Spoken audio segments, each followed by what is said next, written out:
Catherine Keppel, जो कि एक बहुत बड़ी विजुअल इफेक्ट एडिटर थी, क्योंकि इन्होंने बड़ी मूवीज जैसे game of thrones, captain America, Godzilla और द विंटर सोल्जर में भी काम किया था। और ये जो आप फोटो स्क्रीन पर देख रहे हो, ये उनकी आखिरी फोटो है। कैथरीन 2015 में साउथ अफ्रीका गई थी जंगल सफारी का अपना ड्रीम पूरा करने के लिए। उन्हें लायंस की बहुत ही क्लियर और क्लोजअप फोटोज लेनी थी और उन्हें बहुत ही पास से देखना था। इसीलिए वो जोहान्सबर्ग लायन पार्क को विजिट करती है, जहाँ के रूल्स में साफ साफ लिखा था कि सफारी के दौरान अपनी कार के विंडोज को पूरी तरह से बंद करके ही रखना है। लेकिन कैथरीन इन रूल्स को इग्नोर करते हुए अपनी कार की विंडो को खुला ही रखती है, क्योंकि उन्हें लायन के क्लोजअप फोटोज लेने थे। एक लायन उनके कार के पास भी आ जाता है, तब भी वो शांत रहती है और अपनी कार की विंडो को बंद नहीं करती है, क्योंकि उनका ध्यान लायन की फोटोज क्लिक करने पर होता है। और देखते ही देखते वो लायन विंडो से कैथरीन पर कूद जाता है, उन पर बहुत ही बुरी तरह से अटैक कर देता है। बाकी के लोग उन्हें बचाने की कोशिश भी करते हैं, लेकिन तब तक बहुत ज्यादा देर हो चुकी होती है। सीरियस इंजरीज की वजह से उनकी वहीं कार में मौत हो जाती है और ये उनकी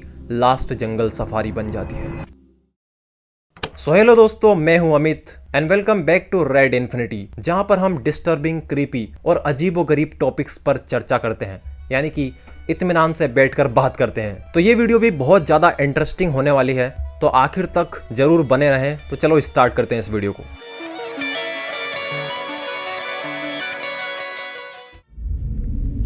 डेक लेक प्रोविंस, वियतनाम। पहले ये ट्रक देखो। वियतनाम के फार्मर्स अपने रोजमर्रा के कामों के लिए इस तरह के ट्रक्स का यूज करते हैं। अभी हाल ही में 1 मंथ पहले नॉर्थ साउथ रेलवे लाइन पर एक ऐसा ही ट्रक आता है, जिसमें एक ग्रैंडपा और उनके 2 ग्रैंडसन होते हैं, यानी कि 2 बच्चे होते हैं, जिनमें से एक बच्चा उनके साथ आगे बैठा होता है और दूसरा वाला ट्रक की पीछे वाली ट्रॉली में बैठा होता है। ये ट्रक नॉर्थ साउथ रेलवे के करीब पहुंचता है। ग्रैंडपा का तो यहाँ से रोज का आना जाना था, तो वो ज्यादा ध्यान नहीं देते हैं कि ट्रेन आ रही है नहीं, और रेलवे ट्रैक को क्रॉस करने लगते हैं। तभी अचानक से एक ट्रेन आती है और एक बहुत ही जोरदार टक्कर होती है, जिसमें ट्रक की ट्रॉली में पीछे बैठा हुआ ग्रैंडसन बहुत ही तेजी से उचककर दूर जाकर गिरता है और उसकी ऑन द स्पॉट डेथ हो जाती है और ट्रक का भी कचुम्बर बन जाता है। ग्रैंडपा की हील बोन फ्रैक्चर हो जाती है और दूसरे ग्रैंडसन का आर्म फ्रैक्चर हो जाता है। और ये डिजास्टर होने की जस्ट पहले की फोटो है, जो कि उस ट्रेन के क्रू ने ली थी। लेकिन इसमें गलती किसकी थी? तो देखो, वियतनाम में गाड़ियों के स्टीयरिंग्स लेफ्ट साइड में होते हैं और इस फुटेज में हम क्लियरली देख सकते हैं कि ग्रैंडपा ने लापरवाही करते हुए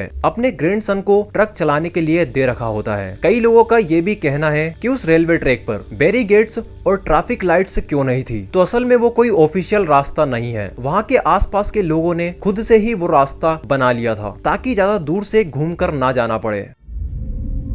ये लास्ट फोटो है अकबर सेलोबिनो की, जिसकी मौत बहुत ही भयानक तरीके से हुई थी। इसकी स्टोरी जानकर आपकी भी रूह कांप जाएगी। 2017 इंडोनेशिया के सेलोबिरो विलेज में रहने वाला लड़का अकबर, जो कि एक फार्मर था और पाम ऑयल हार्वेस्टिंग का काम करता था, एक दिन हर दिन की तरह अपने घर से काम के लिए निकलता है और फिर कभी घर वापस लौटकर नहीं आता है। सनराइज होने के बाद भी जब वो लड़का नहीं लौटता है, तो गाँव वाले एक सर्च टीम बनाते हैं और उसे ढूंढने में लग जाते हैं। लेकिन बहुत ढूंढने के बाद भी उसका कोई अता पता नहीं होता है। लेकिन तभी उन्हें एक पाइथन दिखाई देता है, जिसका पेट बहुत ज्यादा फूला हुआ होता है। उसने अभी अभी कुछ निगला था। इसके आसपास अकबर के बूट्स और उसके काम करने के हथियार मिले, जिससे गांव वालों को अंदाजा हो गया कि आखिर यहाँ पर हुआ क्या होगा। गांव वाले उस 23 फुट के पाइथन का पेट काटते हैं, जिसमें अकबर की डेड बॉडी मिलती है। मतलब सोच के देखो कितना भयानक नजारा होगा ये फोटो एक बहुत ही बड़ी ट्रेजेडी होने से पहले की है, जो कि लापरवाहियों की वजह से हुई थी। ये जो आप फोटो में बोट देख रहे हो, ये कोई आम बोट नहीं है। ये एक डक बोट है वर्ल्ड वॉर 2 के टाइम की, जिसे कस्टमाइज किया गया था मिसोरी के टेबल रॉक लेक पर आने वाले टूरिस्ट लोगों के लिए। ये डक बोट जमीन पर भी चल सकती है और पानी में भी तैर सकती है। हमेशा की तरह जुलाई 19, 2018 को इवनिंग में ये बोट 31 लोगों को लेकर पानी में उतरती है, जिसमें 29 पैसेंजर्स थे और 2 क्रू थे। उसी शाम को बार बार कई थंडरस्टॉर्म आ रहे थे और हवाएं भी बहुत तेजी से चल रही थी, लगभग 60-70 माइल्स पर आवर की स्पीड से, जो कि बहुत ज्यादा होता है। और ये सब चीजें एक वार्निंग साइन था और इसमें जाने वाले ज्यादातर लोगों ने सेफ्टी जैकेट्स को भी इग्नोर किया था। डक बोट के पानी में उतरने के कुछ मिनट्स के बाद ही पानी में बड़ी बड़ी लहरें उठने लगी और देखते ही देखते ये बोट पानी में समा गई। ये फोटो इस ट्रेजेडी के जस्ट पहले ली गई थी। इसमें 17 लोगों की मौत हो जाती है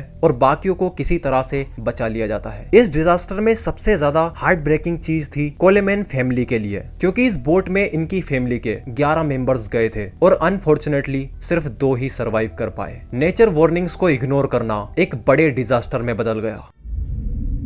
ये फोटो पहली बार देखने पर अनरियल लग सकती है, लेकिन ये बिल्कुल एक रियल फोटो है जो कि एक जोहन गिल्फिन नाम के फोटोग्राफर ने गलती से क्लिक की थी। ये है केथ शेफर्ड, जिसकी एज 1970 में 14 साल थी। इसे दुनिया घूमने का कुछ ज्यादा ही भूत सवार होता है, इसीलिए ये एक दिन अपने कैथोलिक बोर्डिंग स्कूल से भाग जाता है और ऑस्ट्रेलिया के सिडनी एयरपोर्ट पर खड़े जापान एयरलाइंस के डगलस DC-8 एयरक्राफ्ट के व्हील कंपार्टमेंट में जाकर छुप जाता है। प्लानिंग ये थी कि एयरप्लेन के व्हील कंपार्टमेंट में छुपकर जापान पहुंच जाएंगे, लेकिन ऐसा हुआ नहीं। हवा में पहुंचने के बाद एयरप्लेन के लैंडिंग गियर्स व्हील्स को अंदर की ओर खींचने लगते हैं, जिससे शायद केथ की पकड़ फिसल जाती है और वो 200 फीट की ऊंचाई से सीधे नीचे आ गिरता है और उसकी डेथ हो जाती है। ये फोटो एक फोटोग्राफर ने गलती से अपना न्यू कैमरा टेस्ट करते हुए एयरपोर्ट पर क्लिक की थी और उसे उस टाइम पर खबर नहीं थी कि उसने अपने कैमरे में किस चीज को कैद कर लिया है। लेकिन उसने जब कुछ टाइम के बाद अपनी फोटोज और वीडियोस को चेक किया, तब उसे पता चला कि आखिर उसके कैमरे में क्या चीज कैद हो चुकी थी और ये हिस्ट्री की मोस्ट डिस्टर्बिंग एक्सीडेंटल फोटोग्राफ बन गया।